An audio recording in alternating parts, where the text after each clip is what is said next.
অর্থ দিয়ে আর দিয়ে তাদের দ্বারা নতুন নতুন ফেরকা বার করছে। নামাজের বেলায় ঠিক আছে, রোজার বেলায় ঠিক আছে, হজের বেলায় ঠিক আছে, দাড়ি ঠিক আছে, টুপি ঠিক আছে, মসজিদ মার্বেল করো ঠিক আছে, এসি লাগাও ঠিক আছে, মিলাদুন নবী ওটা কেন, ওটা চলবে না। শুনছেন তো নাকি? নুরুন নবী সব মানুষ আর ওটা মানুষ হয়ে গেল।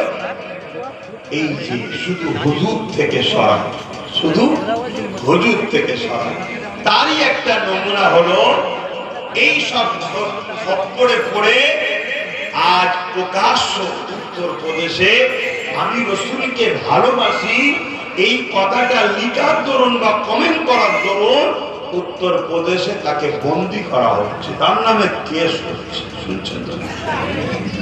ঠিক তেমনই আমার বাংলাতে ঈদে মিলাদুন নবীর মাহফিলে যাওয়ার দরুন বাংলার শাসকের দ্বারা 150 লোকের বাড়িতে কারেন্টের তার কেটে দেওয়া হয়েছে।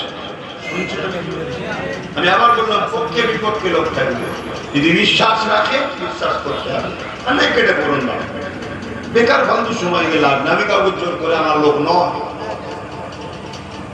ঘরে তালা মেরে দিয়ে বাচ্চাদের উপরে এবং বাড়িওয়ালাদের উপরে টর্চার জুলুম করা হয়েছে। অপরাধ কি? ঈদে মিলাদুন নবীর মাহফিলে গেছে।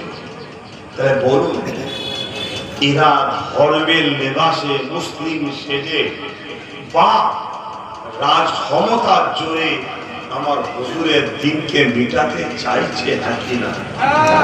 তাহলে এই জায়গায় একজন ওয়াইজিন যখন করতে উঠবে তার এই বিষয়গুলো মধ্যে সজাগ করা দরকার আছে না? আপনাকে আমি সেজদাতে ফেলে রেখে দিলাম, চলো নামাজ পড়ো, চতুর্দিকে ঘিরে ফেলেছে তোমাকে, সেটাও তো বুঝাতে হবে, নাই তো মসজিদটাই থাকবে না, সেজদা দেবে তার মাথায় ঢুকছে তো।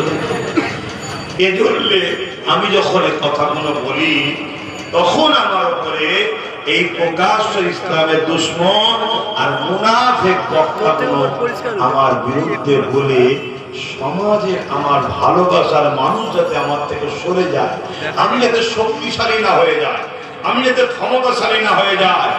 কেন আজকে মনটা বড় হলো? তামিলনাড়ু